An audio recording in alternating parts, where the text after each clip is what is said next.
ദേശീയ രാഷ്ട്രീയത്തിൽ തന്നെ അപ്രസക്തമാകുന്ന ഒരു പാർട്ടി, കേരളത്തിലും വംശനാശം സംഭവിച്ചുകൊണ്ടിരിക്കുന്ന പാർട്ടി, അതിൻ്റെ ദേശീയ തലത്തിൽ അമരക്കാരനായിട്ടാണ് എം.എ. ബേബി വന്നിരിക്കുന്നത്.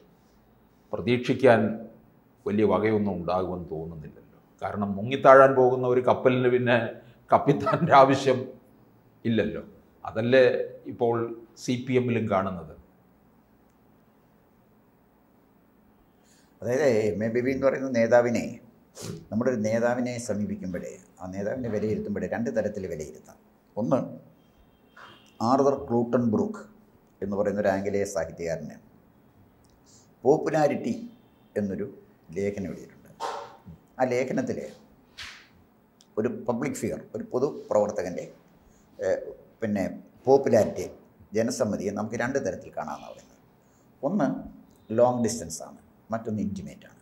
ഇപ്പോൾ ലോങ് ഡിസ്റ്റൻസ് എന്ന് പറയുമ്പോൾ നമ്മൾ അകലെ നിന്ന് ഒരു നേതാവിനെ കാണുമ്പോൾ, അകലെ നിന്ന് നേതാവിനെ നമുക്ക് നേതാവായിട്ട് യാതൊരു ബന്ധമില്ല, അകലെ നിന്ന് കാണുന്നുള്ളൂ. ഒന്നി അദ്ദേഹം പ്രസംഗിക്കുന്നത് കാണുന്നു, അല്ലെങ്കിൽ അദ്ദേഹത്തിൻ്റെ പ്രസ്താവന പത്രത്തിൽ വായിക്കുന്നു, അതല്ലെങ്കിൽ അദ്ദേഹം ഒരു TV പേഴ്സണാലിറ്റി എന്നുള്ളതിൽ TV-യിൽ അദ്ദേഹത്തെ കാണുന്നു. ഇതാണ് അദ്ദേഹത്തെ കാണുന്നത്. അദ്ദേഹത്തിന് അടുത്ത് നമ്മൾ കാണുന്നതേ ഇല്ല, അകലെ കാണുക. അത് ലോങ് ഡിസ്റ്റൻസാണ്. അകലെ കാണുമ്പോൾ നമുക്ക് വലിയ അഭിപ്രായം തോന്നും ഈ ആളിനെക്കുറിച്ച്. കൊള്ളാം, നന്നായിരിക്കുന്നു. ചിലരെക്കുറിച്ച് ഒന്നും അഴിമതി വിരുദ്ധനാണ്, എല്ലാ വർഗീയ വികാരങ്ങളിൽ നിന്നും വിമുക്തനാണ്, മതേതരനാണ് എന്നൊക്കെ ലോങ് ഡിസ്റ്റൻസ് നമുക്ക് തോന്നാം. രണ്ടാമതൊരു ആംഗിളും കൂടി ഇതിനുണ്ട്. രണ്ടാമത്തേത് വരുമ്പോൾ ഇൻറ്റിമേറ്റാണ്. നമ്മളൊരാളെ അടുത്ത് നിന്ന് കാണുമ്പോൾ, അടുത്ത് നിന്ന് കാണുമ്പോഴുണ്ടാകുന്നത് ലോങ് ഡിസ്റ്റൻസിൽ നമുക്ക് തോന്നിയ പല അഭിപ്രായങ്ങളും തെറ്റായിരുന്നു എന്ന് നമുക്ക് അടുത്ത് വരുമ്പോൾ അറിയാം. ലോങ് ഡിസ്റ്റൻസിൽ നിന്ന് ചിലപ്പോൾ തോന്നും നമുക്ക് വലിയ ഭീകരനാണ്, വളരെ കടുംപിടുത്തക്കാരനാണ് എന്നൊക്കെ തോന്നുമ്പോഴുണ്ടാകുന്ന ചില വികാരങ്ങളുണ്ടല്ലോ. അടുത്ത് കഴിയുമ്പോൾ അറിയാം വളരെ നല്ല മനുഷ്യനാണ്, ഒരു കുഴപ്പമുള്ള ആളല്ല എന്ന് നമുക്ക് ബോധ്യമാകും. അപ്പോൾ ഒരു നേതാവിനെ നമ്മൾ വിലയിരുത്തുമ്പോൾ ലോങ് ഡിസ്റ്റൻസിലായിട്ടും വിലയിരുത്താം, അതുപോലെ തന്നെ ഇൻറ്റിമേറ്റായിട്ടും വിലയിരുത്താം. ഇപ്പോൾ എം.എ. ബേബിയെ വിലയിരുത്തണം എന്ന് അങ്ങ് പറഞ്ഞപ്പോഴേ ഞാൻ രണ്ട് നേതാക്കന്മാർ, ഒന്ന് അദ്ദേഹത്തിനെ ലോങ് ഡിസ്റ്റൻസിൽ എം.എ. ബേബി എന്ന് പറയുന്ന ഒരു നേതാവിനെ ഞാൻ അകലെ നിന്ന് കണ്ടു. എം.എ. ബേബി എന്ന് പറയുന്ന മന്ത്രിയോടൊപ്പം സംസ്ഥാന സാക്ഷരതാ മിഷൻ്റെ ഡയറക്ടറായിട്ട് ഞാൻ പ്രവർത്തിച്ചപ്പോൾ അത് ഇൻറ്റിമേറ്റായി. അപ്പോൾ ലോങ് ഡിസ്റ്റൻസായിട്ട് കണ്ടപ്പോഴും ഇൻറ്റിമേറ്റായിട്ട് കണ്ടപ്പോഴും ബേബി എന്ന് പറയുന്ന ആളിനെ ഞാൻ എങ്ങനെ വിലയിരുത്തി എന്നുള്ളതാണ്. അപ്പോൾ അതിനകത്തുള്ളൊരു പ്രശ്നം, എൻ്റെ ഒരു വിലയിരുത്തൽ എന്ന് പറയുമ്പോൾ അത് വളരെ സബ്ജക്റ്റീവാകും. എൻ്റെ വ്യക്തിപരമായ അനുഭവങ്ങളുടെയും വ്യക്തിപരമായ ചിന്താഗതികളുടെയും ഒക്കെ അടിസ്ഥാനത്തിലായിരിക്കും ഞാൻ ഒരാളിനെ വിലയിരുത്തുന്നത്. ഞാൻ വിലയിരുത്തുന്ന പോലെ അങ്ങ് വിലയിരുത്തണമെന്നില്ല, അത് വളരെ സബ്ജക്റ്റീവായിരിക്കും. ഉദാഹരണത്തിന് രണ്ട് കമ്മ്യൂണിസ്റ്റ് നേതാക്കന്മാരെക്കുറിച്ചുള്ള കാര്യം ഞാൻ പറയാം. ഒന്ന്, E.P. ജയരാജൻ. E.P. ജയരാജനെ ഞാൻ അകലെയാണ് കണ്ടിട്ടുള്ളത്.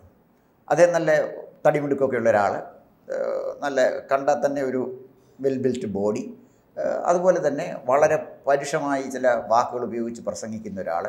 അപ്പം ലോങ് ഡിസ്റ്റൻസിൽ ഞാൻ അദ്ദേഹത്തെ കണ്ടപ്പോൾ വിചാരിച്ചു ഭയങ്കര പരുക്കനായിരിക്കും.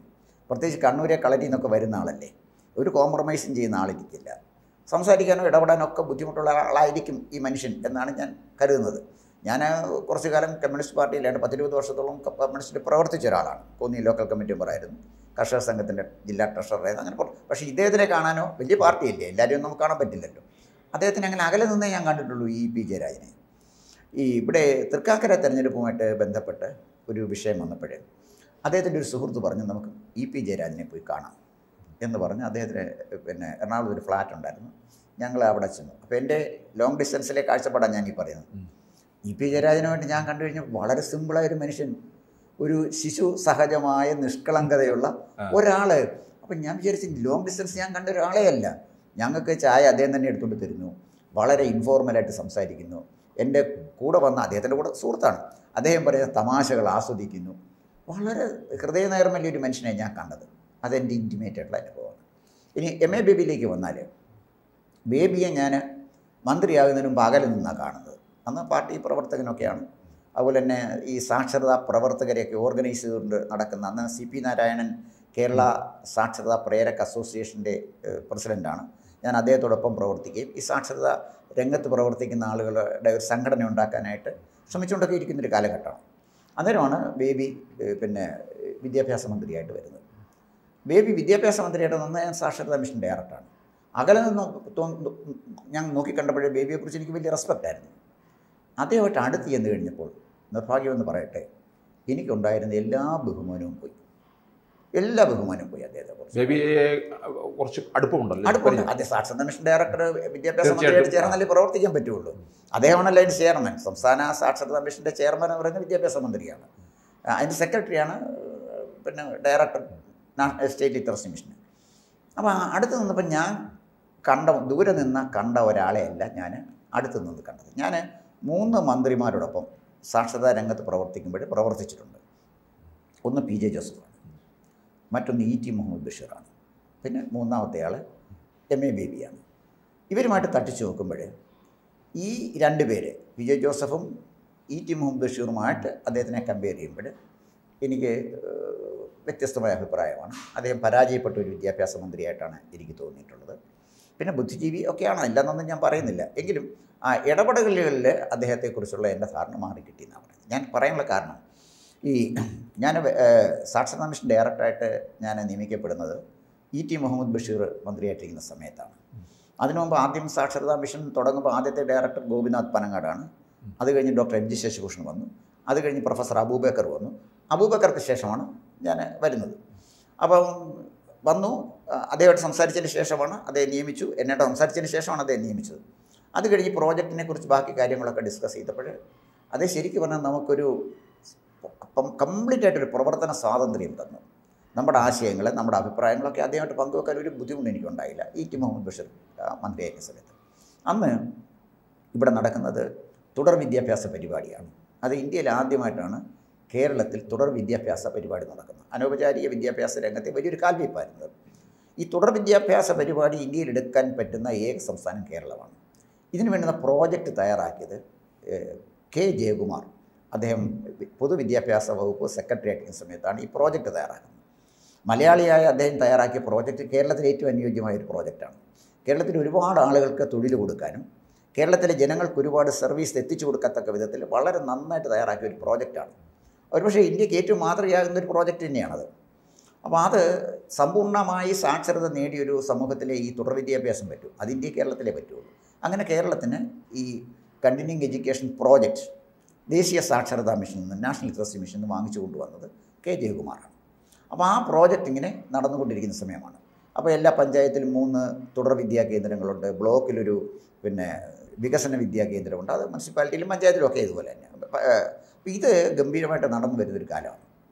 അങ്ങനെ വരുമ്പോഴേ ഇതിനെക്കുറിച്ച് ഇത് മുന്നോട്ട് പോകുമ്പോൾ ഈ തുടർ വിദ്യാഭ്യാസ പരിപാടിയിൽ 3-4 പ്രധാനപ്പെട്ട കോർ പ്രോഗ്രാമിൽ ഒന്ന് തുല്യത ഇവർക്ക് നേടത്തക്ക വിധത്തിലുള്ള കാര്യങ്ങൾ ചെയ്യണം. അതിന് തുല്യതാ വിദ്യാഭ്യാസം വേണമെന്ന് പറഞ്ഞാൽ അങ്ങനെ തുല്യത കേരളത്തിലെ എന്താണ് ഈ പ്രോജക്റ്റ് എങ്ങനെ മുന്നോട്ട് കൊണ്ടുപോകാൻ പറ്റും, തുടർ സാക്ഷരത കഴിഞ്ഞിട്ട് ഇനി നമുക്ക് എന്ത് ചെയ്യാൻ പറ്റും എന്നാലോചിച്ചുകൊണ്ടിരിക്കുമ്പോഴാണ് നിലമ്പൂരിൽ നിന്നും ആര്യാടൻ ഷൗക്കത്ത്, അന്ന് അദ്ദേഹം നിലമ്പൂർ ഗ്രാമപഞ്ചായത്ത് ആര്യാടൻ മുഹമ്മദ് അദ്ദേഹം പിന്നെ അവിടെ പഞ്ചായത്ത് പ്രസിഡൻ്റായിട്ട് വന്നത്. അപ്പോൾ അദ്ദേഹം ഞാൻ സംസാരിച്ചപ്പം അദ്ദേഹത്തിന് എന്തെങ്കിലും ചെയ്യണമെന്നുണ്ട്. ഞാൻ പറഞ്ഞൊരു കാര്യം ചെയ്യും, ഈ മലപ്പുറം ജില്ലയിലാണല്ലോ സാക്ഷരതയുടെ കേന്ദ്രം, സാക്ഷരത അവരെ നെഞ്ചിലേറ്റിയൊരു പ്രോജക്റ്റാണ് മലപ്പുറംകാർ. അപ്പോൾ അവിടെ നമുക്ക് മലപ്പുറത്ത് തുടർ സാക്ഷരതയും കഴിഞ്ഞ ആളുകൾക്ക് നമുക്ക് 4ാം ക്ലാസ്സിന് തുല്യമായൊരു വിദ്യാഭ്യാസം കൊടുക്കാം. അതൊരു വലിയ വെല്ലുവിളിയാണ്. അതൊരുപാട് ഏജൻസികൾ ഇവാലുവേറ്റ് ചെയ്യും. അത് ചെയ്യാമോ എന്ന് ചോദിച്ചു. അദ്ദേഹം ധൈര്യപൂർവ്വം അത് ഏറ്റെടുത്തു എന്ന് മാത്രമല്ല, പഞ്ചായത്തിൻ്റെ ഫണ്ടല്ല ഇതിന് ഉപയോഗിച്ചത്. അദ്ദേഹം ജനങ്ങളിൽ നിന്ന് സമാഹരിച്ച ഫണ്ട് ഉപയോഗിച്ച് അവിടെ ഒരു പുതിയ പദ്ധതി തുടങ്ങി. ആ പദ്ധതിയുടെ പേര് ജ്യോതിർഗമയ എന്നാണ്.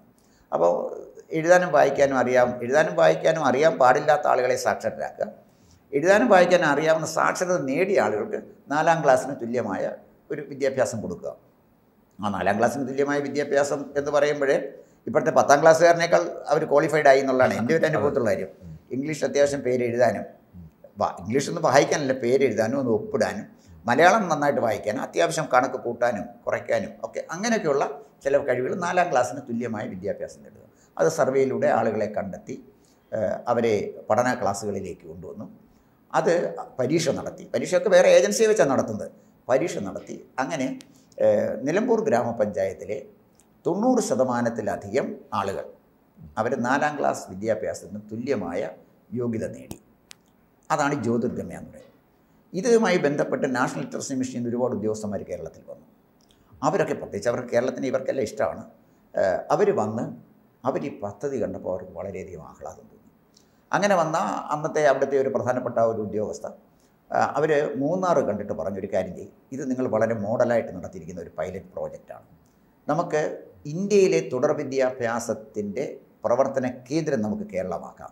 മൂന്നാറിൽ ഇപ്പോൾ നല്ല കാലാവസ്ഥയാണ്. മൂന്നാറിൽ നമുക്ക് ഒരു കണ്ടിന്യൂയിങ് എഡ്യൂക്കേഷൻ സെൻറ്റർ തുടങ്ങാം. അതിന് 80% തുക നാഷണൽ ലിറ്ററസി മിഷൻ തരും. 20% സ്റ്റേറ്റ് ലിറ്ററസി മിഷൻ ചിലവാക്കിയാൽ മതി, സ്റ്റേറ്റ് ഗവൺമെൻറ് ചിലവഴിച്ചാൽ മതി, നമുക്ക് ഗംഭീരമായിട്ട് നടത്താം എന്ന് പറഞ്ഞു. അത് നമ്മൾ ഇങ്ങനെ ഈ ഘട്ടത്തിലാണ് ഇ ടി മുഹമ്മദ് ബഷീർ മാറി MA ബേബി വിദ്യാഭ്യാസ മന്ത്രിയായിട്ട് വരുന്നത്. നിർഭാഗ്യവശാൽ ഈ പദ്ധതിയുടെ വലിയൊരു സാധ്യത മനസ്സിലാക്കാൻ MA ബേബിക്ക് കഴിഞ്ഞില്ല.